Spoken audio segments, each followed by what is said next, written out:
We're now being joined on the news at 10 by the President of the Nigerian Bar Association, Mr. Paul Usoro, to look at the latest spate of events. That's the drama between the DSS versus Shuwere.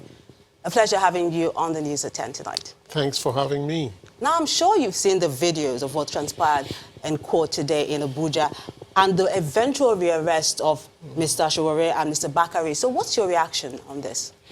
I think we should look at it from different levels. The first one is the act of actually having armed people go into the well of the courts that's inside the courtroom to arrest anybody.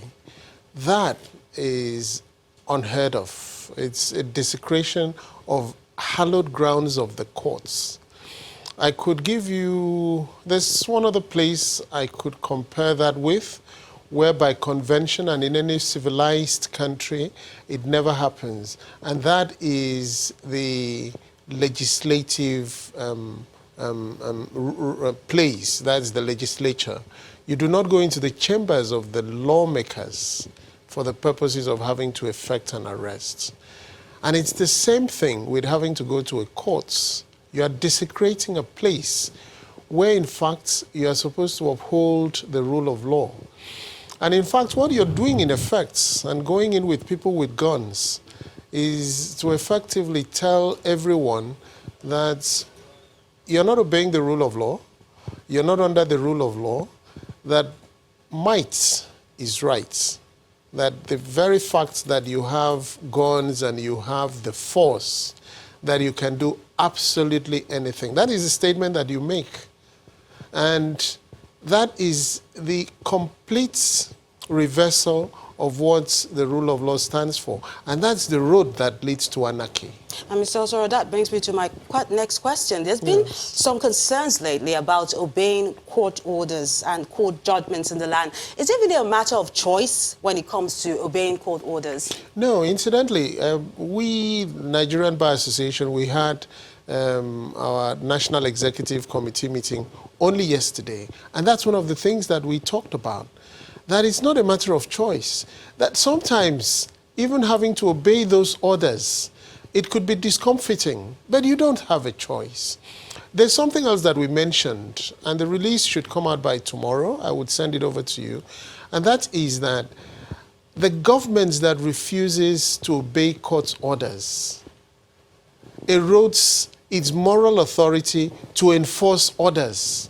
And when we're talking about enforcing orders, we're not talking about the government enforcing even the court orders. We're talking about enforcing orders generally. For example, even having to tell people to pay tax. What right do you have as a government to expect the citizens to obey the orders that you make when you yourself are setting a terrible example in disobeying orders? Now, lawyers have also been blamed for some of the problems facing the legal system. We've seen lawyers getting parallel injunctions in some cases in the same suit. Now, how does this give the average citizen confidence in the bar and the bench? All right, you know, those things that people say, for example, parallel injunction, there's nothing like that in law, really. Okay. Now, maybe what you're saying is that lawyers obtain certain kinds of injunctions, or they obtain injunctions that stop certain things from being done. But that's precisely what I was talking about, that obeying the court order may be discomforting. And that is an instance that you might cite and say that is not very comfortable because somebody has stopped something that you perceive to be the right thing. But you see, it's not your perception that matters. The important thing is you have a court order that says you shouldn't do certain things. And if you do not agree with that court order, there's always a choice of having to take it upstairs, take it to the appellate court and get it determined and get it set aside. That is the process. But taking laws into your own hands and saying because a certain court order has been made, therefore you have to disobey it, or you have to set it aside arbitrarily, supposing all of us were to do it that way, where do you think Nigerian nation would be? Anarchy. Exactly. That's the point. So the government has a responsibility in making sure that we do not degenerate or go through that path. that we actually keep law and order. In fact, the first order of business for government is actually to maintain law and order. And the only way you can do that is by you yourself setting the example. And you must set that example by having to obey law and order. But by the way, let me state this. We're speaking of two different things here, and both of them are problematic. We're talking about disobedience of court orders. That's bad enough. But actually going into a courtroom to effect an arrest, that is horrible. It should not be spoken of that any government agency has done something like that. I believe that the Nigerian nation deserves an apology from the DSS for what they had done today in courts. It's not only a disgrace to the agency that did it, it is actually an embarrassment to us as a nation. Because don't forget, other people are hearing, other people are watching, and what do they think of us? Mr. Osoro, quickly now, let's bring this conversation home. As a lawyer, what options do you think the Sowore team should be looking at now? Now, again, let me separate and segment this. Do they have a right to arrest Sowore? Do they have a case against Sowore? That's a difference you altogether.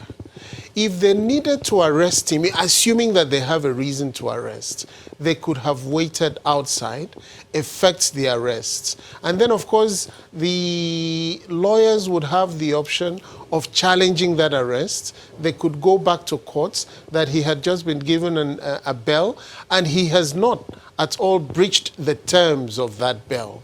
That is a separate issue altogether. And then the lawyers can talk it out, and then the judge will make a determination. That is separate. What we're more concerned about and what we're horrified is the process that you effected the arrest. I don't know the reason why the DSS did what they did, or in other words, I don't know the reason, whether they have any reason to re-arrest him. I would like to hear from them. Did he breach the terms of his bail? Because those are the bases that you could say, all right, we have to rearrest this fellow because he was given, it's a bit strange to me that he was only released a couple of hours earlier, but I would like to hear, you never can tell, whether within those couple of hours he has breached the terms. But if he had breached the terms, it would be nice, particularly in these most embarrassing moments, for the DSS to come forward and say this is the basis. But even assuming you had that basis, should you have done it in this very horrible manner? The answer is no. No civilized nation does that. Nobody does that anyway. And we count ourselves to be civilized. We consider ourselves to be a country that is governed by laws. We consider ourselves to be bound by the rule of law. We shouldn't do things that bring us down at all. Thank you so much, Mr. Paul Osoro, for sharing your thoughts with us on the News at 10.